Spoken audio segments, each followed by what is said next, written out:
Thanks so much, Chris, and hello and welcome everyone. We are so excited that you all are joining us today. My name is Abby Myers, and I'm the Manager of Research here at STEM Connector. Today, I want to introduce to you some of the findings from our newest research paper entitled Upskilling and Reskilling in the STEM Workforce, a strategic guide for employers. I started writing this paper back in 2019, when I was still commuting to an office and daydreaming about all the international travel I wanted to do.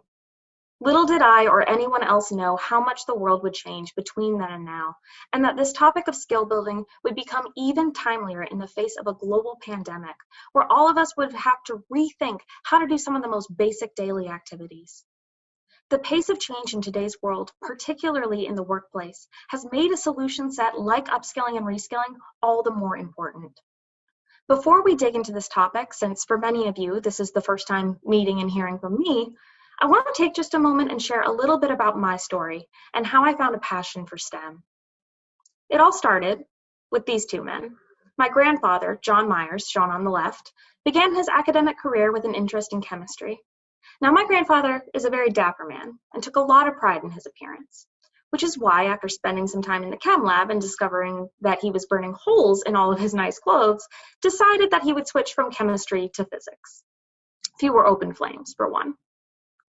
As a physicist in the 60s and 70s, he contributed to a number of advances in lasers and laser applications. My father, Michael Myers, no relation to the Halloween movie franchise, also found a love of science early on. After working as a firefighter in the Forest Service and as an engineer for USDA, he graduated with a degree in analytical chemistry. Together, he and my grandfather became entrepreneurs and formed their own company producing lasers and high-tech components. I grew up idolizing my dad and my granddad. When I was a kid and I would ask a question like many other kids ask, why is the sky blue? My dad would dive into a lengthy explanation of the electromagnetic spectrum and the effects of Rayleigh scattering. So much of my personal interest and passion for STEM comes from these two men, my very first mentors. But I think the single most important thing they instilled in me was a love of learning. One of the things I enjoy most about my job is that I get to learn new things and acquire new skills all the time.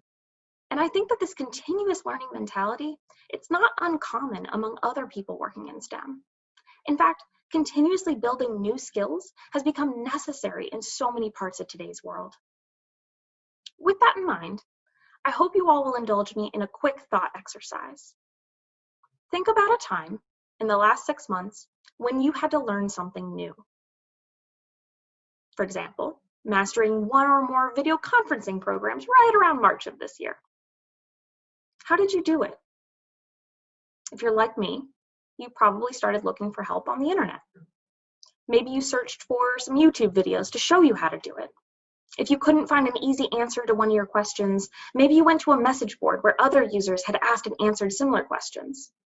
Maybe you had a friend or family member come and teach you.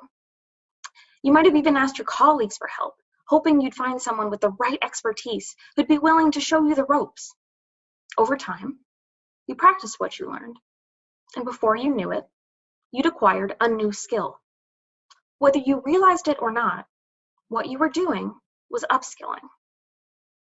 So what do we mean by this term upskilling? And how does that differ from this other term reskilling? Both terms, along with numerous variations on them, are relatively new in our collective vocabularies, and as such, do not have universally accepted definitions.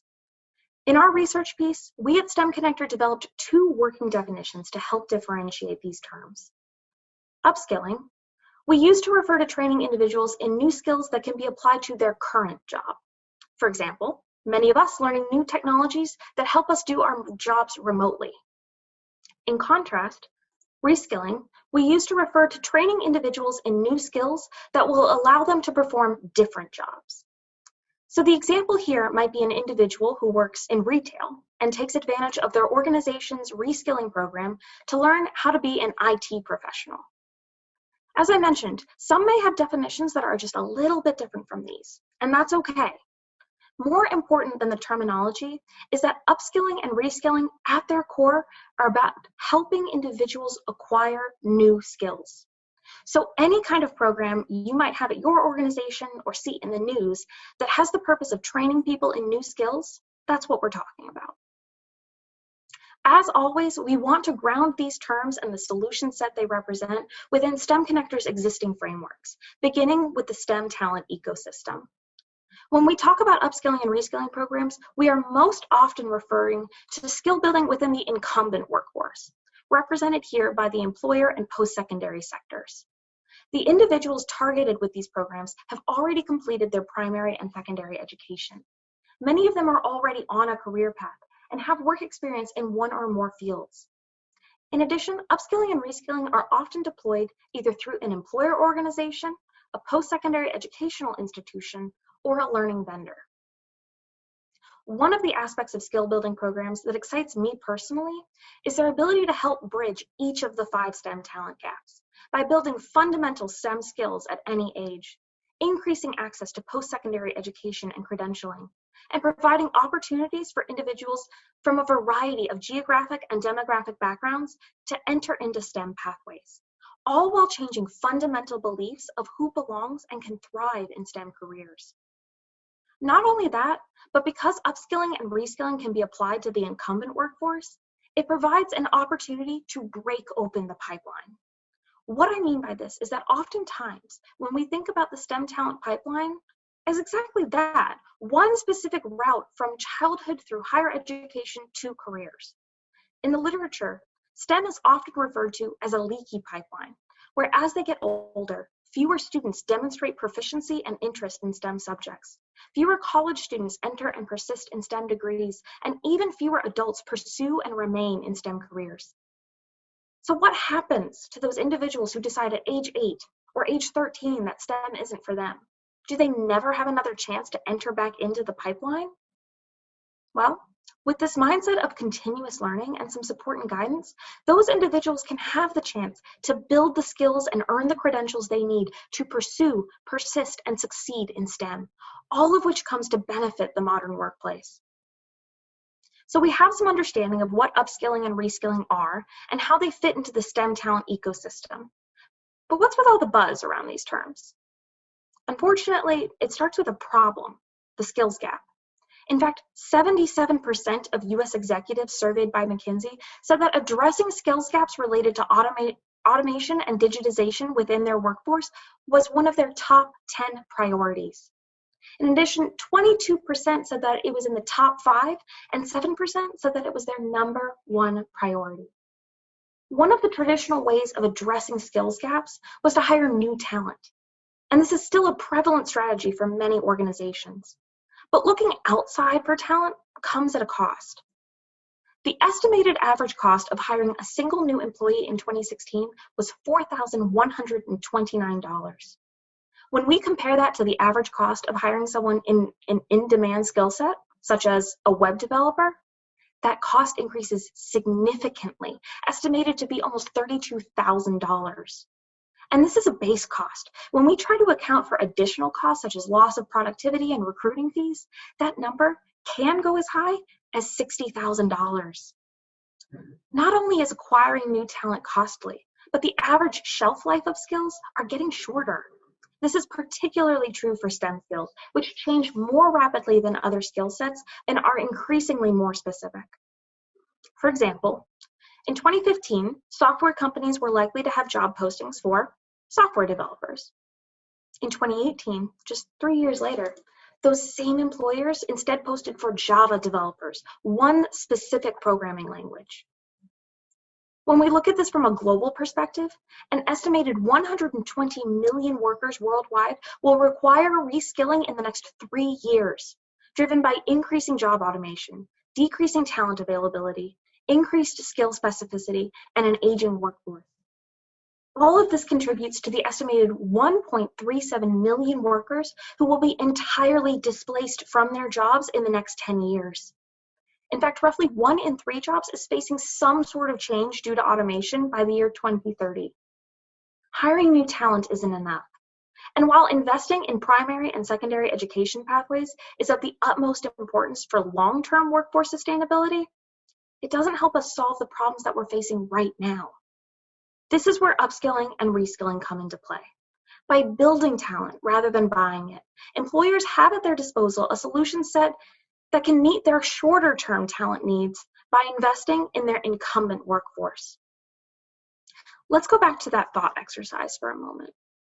When you were going through the learning process, you probably had a lot of questions that needed to be answered. To start, what exactly is it that I need to learn? If we go back to our earlier example, this was the question, how do I choose which video conferencing app to master? In most of our cases, we were in the office one day and working from home the next without much notice. So we had to figure out how we could pick up skills quickly to be able to get back to work. On top of that, we had to answer the question, where can I learn this skill? Spending time and effort to find good resources to help us. We had to actively search for people we knew who could answer our questions directly or show us things we didn't know. And then we had to practice those new skills, all the while asking ourselves, am I doing this right? And finally, the big question, could all of this be a lot easier? It's questions like these that we asked many of our expert interviewees for this paper. And in our interviews and our research, we heard some common themes. This led to the identification of two important paradigm shifts we think employers need to make when thinking about upskilling and reskilling. First, putting the employer in the driver's seat. Think back. How much easier would your learning process have been if your organization told you what to learn, provided vetted resources for you, put you in contact with experts, and encouraged you to learn alongside your peers? When an organization takes the lead in deciding what skills they want their employees to build and provides them with the time and resources to do so, that learning process becomes a whole lot more efficient and effective, creating benefits not just for learners, but for employers as well. Secondly, to really start to unravel the opportunities provided by upskilling and reskilling, employers need to think in terms of potential, not credentials. That leaky pipeline that we talked about just a moment ago, it's the reason most of you are joining us for this summit today. There is simply not enough STEM-ready talent available to meet the needs of employers worldwide. So how do we fix that? Part of the solution is realizing that there are people out there who have the drive, the grit, the desire to enter into STEM. They just need a little bit of support to get there. According to a survey conducted by West Monroe, 60% of workers believe that to some extent, their current skill set will become outdated in the next 3 to 5 years. People are aware that they need to build new skills. Employers have a need, people have a desire to fill that need, and skill building programs are one potential solution to bridging that gap. So what does an upskilling or reskilling program look like in practice? In just a bit, you'll be hearing from an incredible panel of experts who will tell you firsthand how their organizations have deployed upskilling and reskilling efforts, particularly in this new area we find ourselves, changed forever by COVID-19. And in writing this paper, I looked at a wide variety of programs from many different types of organizations. To close out this presentation, I want to give you a preview of how, after reviewing those many types of upskilling and reskilling programs, we decided to categorize them. The programs fell into one of two types. On-ramps, which help new hires get up to speed by building skills at the outset of their employment, and expressways, which help individuals get ahead with skills that improve efficiency, effectiveness, or allow them to pivot to an entirely new career path. Under both on-ramps and expressways, we identified a number of subcategories. On-ramps can be divided into onboarding and apprenticeships. Both of these skill building methods have been around for a long time, but recently, employers have been thinking about them in new ways. Both onboarding and apprenticeship programs provide opportunities to equip new employees with the skills they need to be more productive and successful in their positions earlier in their tenure. This provides productivity benefits not just in the short term, but for years after training is completed. Expressways can be divided into instructor-led, self-paced, and education as a benefit. Unlike on-ramps, each of these three subtypes are aimed at employees during any part of their tenure and are differentiated by how the skill building process is deployed. A note on self-paced, in the paper, this subtype was actually called e-learning, but given the move of most activities into virtual spaces, I would title it a little bit differently now, hence the name change. Of course, these categorizations are just one way of thinking about how to structure an upskilling or reskilling program. Some organizations may have a skill building program that doesn't neatly fit into one of these subcategories or includes aspects of multiple categories. And again, that's okay. These groupings are meant to be a starting point and a helpful framework for those who are looking to begin their upskilling or reskilling effort, not as hard and fast rules. You can find more detailed descriptions of each of these 5 subtypes, along with key considerations for each, advice directly from our expert interviewees, and so much more in the full white paper, which is available for download on our website. I hope you all will find this to be a valuable resource and invite you to engage us with your questions, your feedback, and your own experiences with skill building programs. I also want to invite you to engage with our entire suite of research and resources, including our evergreen frameworks, our deep dives into individual solution sets, and our data assets and analyses. In addition to the release of both Roadmap to Results and Upskilling and Reskilling in the STEM Workforce, this year we have a new series called Overlooked Talent Pools, which takes a deep dive into the data and research around specific demographic groups in STEM. Already available on our website are the Black and African American, rural residents, and military veteran stories. And later this month, we'll be releasing the next installment on Hispanics and Latinx in STEM. In addition, we have an upcoming opportunity for K-12 students to build STEM skills through Walmart's National Day of Design, which is available for free on our website and will run throughout the month of October. This year's mission, called Virtual Voyagers, provides opportunities for students to design and innovate solutions that allow them to collaborate safely online. In light of the fact that many students are learning virtually this year, the Day of Design missions can be adapted for students and parents to do from home or over the internet. Finally, I want to remind everyone that we do have one more virtual innovation lab this year, the Workforce Development Lab, which will be held on November 19th and will focus on this topic of upskilling and reskilling in the STEM workforce. Thank you all so much, and with that, I will turn it back over to Chris.